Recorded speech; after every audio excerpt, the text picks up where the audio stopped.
renderings de arquiteturas e tal. Bem, agora é o seguinte.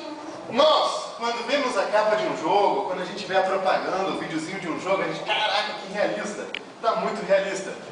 E é verdade que nos últimos anos, o realismo dos jogos deu uma crescida muito grande em relação à computação gráfica.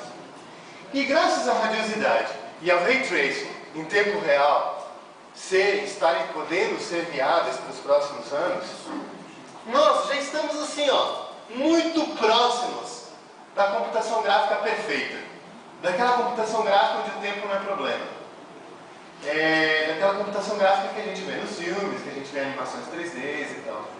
Então, na verdade, hoje uma empresa de jogos, se ela quer fazer uma inovação, se ela quiser fazer uma inovação em computação gráfica, ela vai fazer um esforço enorme, enorme, enorme, enorme para dar um incremento de 1 pixel ali naquela curva que vocês estão vendo.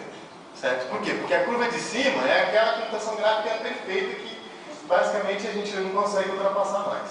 Certo? Ou também cresce bem pouquinho. Então, na verdade, não é a computação gráfica o forte para os próximos anos. Porque a computação gráfica foi o forte nos últimos 10 anos. Certo?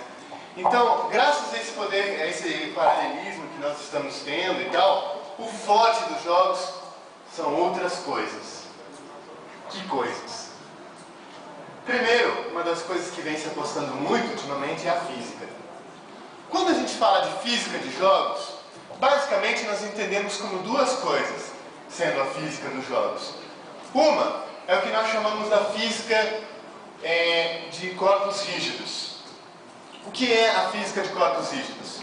Por que vocês estão parados ou por que alguma coisa se mexe se eu deixar ela cair? Todo objeto vai ter uma resultante de forças.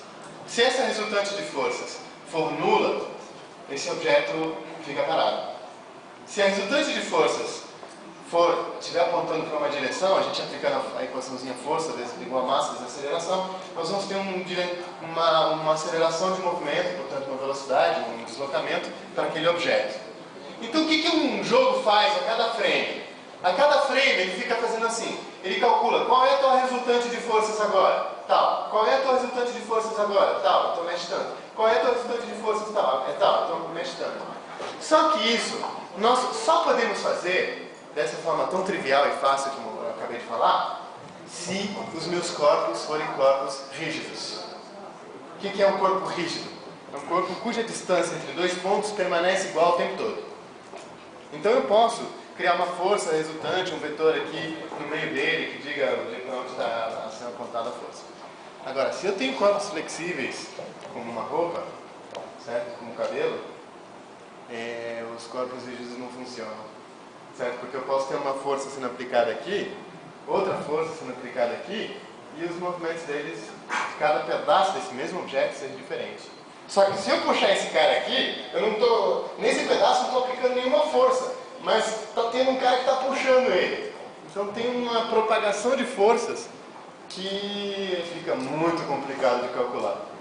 Então isso a gente chama de corpos flexíveis.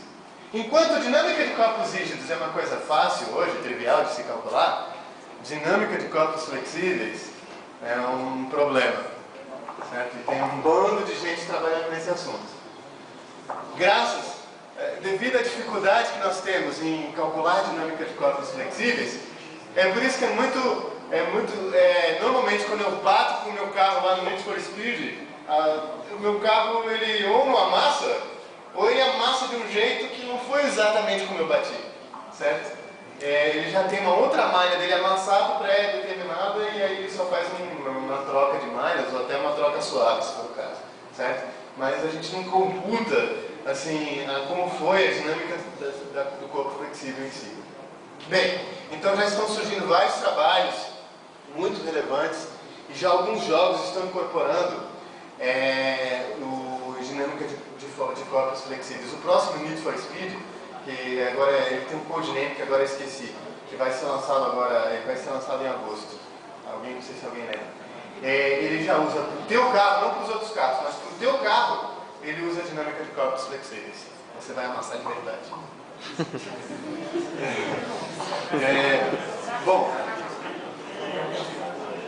outro problema de física muito complicado.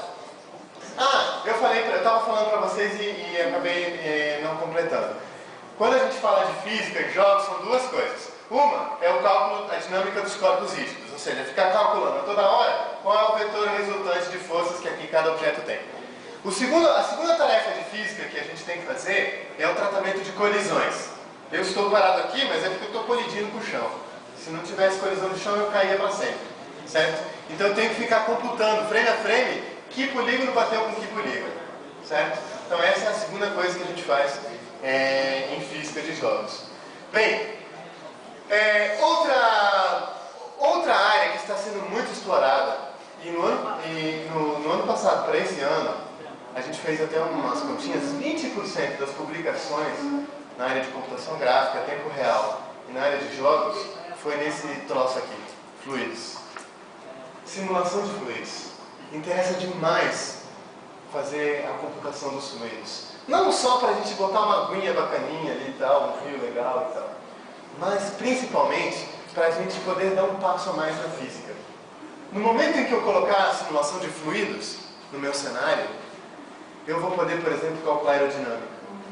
Eu vou poder colocar a resistência do ar para os meus veículos. Eu vou poder colocar um vento que, de certa forma, vai interferir na roupa de um personagem, que vai interferir no cabelo, que vai interferir em objetos que tem física, certo? Nós estamos fazendo um simulador para a Embraer, e a Embraer nos deu um desafio, onde nós estamos com duas pessoas de doutorado trabalhando nesse assunto. A Embraer quer fazer um túnel de vento, só que um túnel de vento 3D, virtual e tal, isso já existe, mas eles querem que esse túnel de vento seja em tempo real.